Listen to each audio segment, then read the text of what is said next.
ये जिला सिवान के लिए कितनी बड़ी बदकिस्मती है कि जिस जिला के लोग जो सबसे ज़्यादा पैसा बिहार में भेजते हैं, सिवान जिला में विदेशों से जो एनआरआई हैं, जो अपने घर परिवार को छोड़कर दुनिया में अलग अलग जगहों पे सर्विस दे रहे हैं, लेकिन उनकी सर्विस के लिए सरकार एक सही से कोई काम नहीं कर सकती है।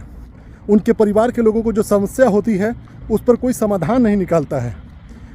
उनके बच्चों के या उनके बीवी के या उनके बहनों या माँ बाप किसी का भी पासपोर्ट बनाना होता है तो उसके लिए कोई सही गाइडलाइन नहीं होता है, कोई सही से गाइड करने वाला नहीं होता है।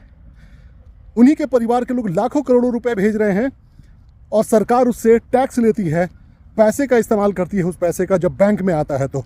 लेकिन उनके लिए सही सड़क नहीं दे सकती है सरकार, सही हॉस्पिटल नहीं दे सकती है सरकार, सही शिक्षा का संस्थान नहीं दे सकती है सरकार। ऐसे में हम एनआरआईज़ को ये मैं संदेश देना चाहता हूँ कि आप सब लोग इस मुद्दे पर एक हो जाइए कि अभी सरकार से किसी भी तरीके का कोई भी कंप्रोमाइज़ नहीं होगा। जो हमारी ज़िंदगी की सबसे महत्वपूर्ण चीज़ें हैं वो आपको मुहैया कराना होगा। अगर आप ये नहीं करा सकते तो आपको कुर्सी छोड़ना होगा। यही अब चीज़ बाकी रह गई है डिमांड करने की। मैं तमाम उन एनआरआईज़ को कहना चाहता हूँ जिन्होंने देश की तरक्की के लिए अपने अथक प्रयास से, मेहनत से पैसे भेजते हैं, करोड़ों अरबों रुपए भेजते हैं भारत में, और उससे भारत की बहुत बड़ी अर्थव्यवस्था चलती है। और आखिरी में एक बात मैं और भी कहना चाहूँगा कि जिन भी एनआरआईज़ का बैंक अकाउंट जिस भी बैंक में है, ये उन बैंक वालों की भी जिम्मेदारी है, उनके पास भी कुछ सोसाइटी के प्रति एक जिम्मेदारी होती है कि वो जो पैसा कमाते हैं उसका इस्तेमाल समाज के उत्थान के लिए करें।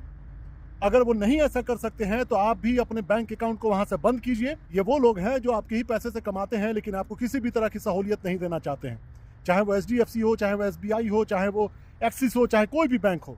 सिवान में इतने बैंक काम कर रहे हैं लेकिन वो तमाम बैंक बस खामोश हैं, पैसा कमा रहे, पैसा लूट रहे हैं। एनआरआई वाले पैसा भेज रहे हैं, वो उससे पैसा कमा रहे हैं। यह उनकी भी सामाजिक जिम्मेदारी होती है। आपको पता नहीं होगा, स्पेशल फंड होता है इसके लिए।